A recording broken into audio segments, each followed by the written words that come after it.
It was the day of my uncle's funeral.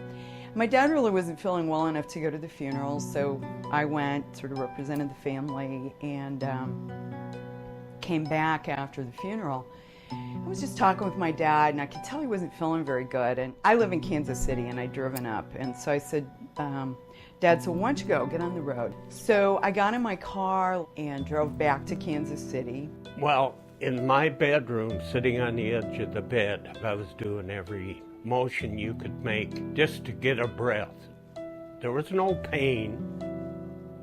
I mean, I knew if I didn't get out here, I wasn't going to get off that bed. Now, it's very hard to call 911. Everybody thinks, oh, I can do that. Kids can do it.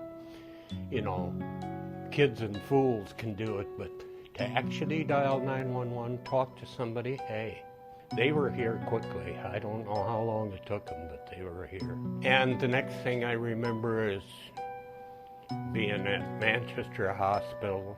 You know, they did a great job. Quick, got me up there.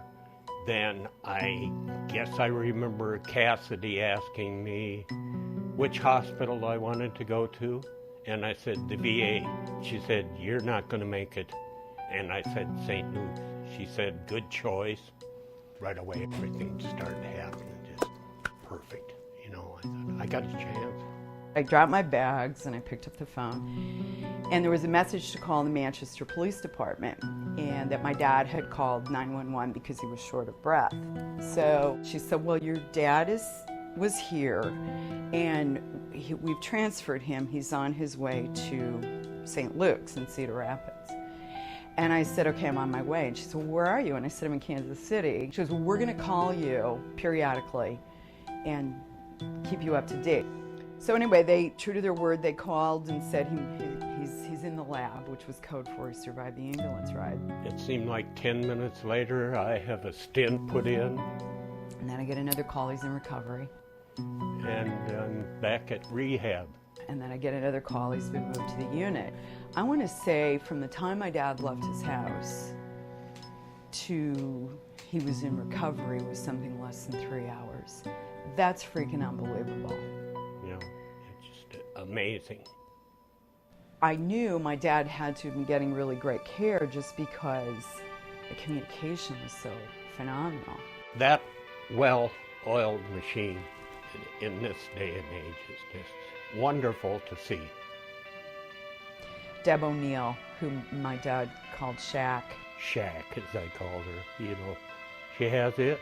She kind of knows patients before they know themselves. With meeting Bernard, immediately his character, his charisma, his making me feel at ease with and taking care of him was eminent right away. If you just show that you care, regardless of whether you're explaining the beta blocker that they need to have or getting the chocolate ice cream, they're gonna remember what you've done for them.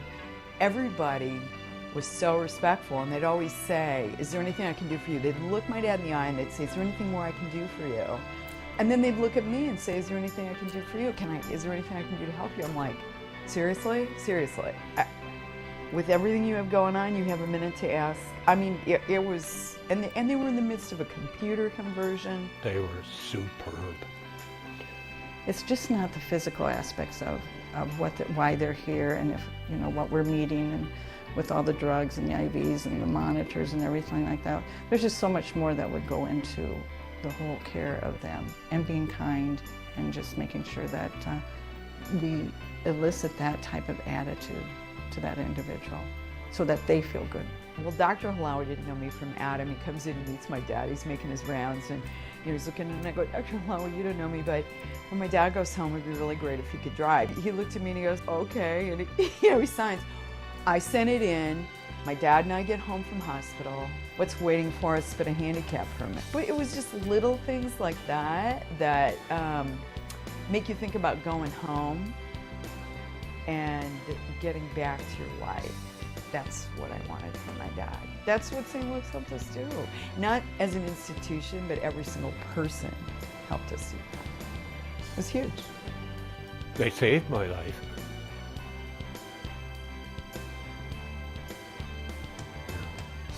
That's it. What can be greater than that?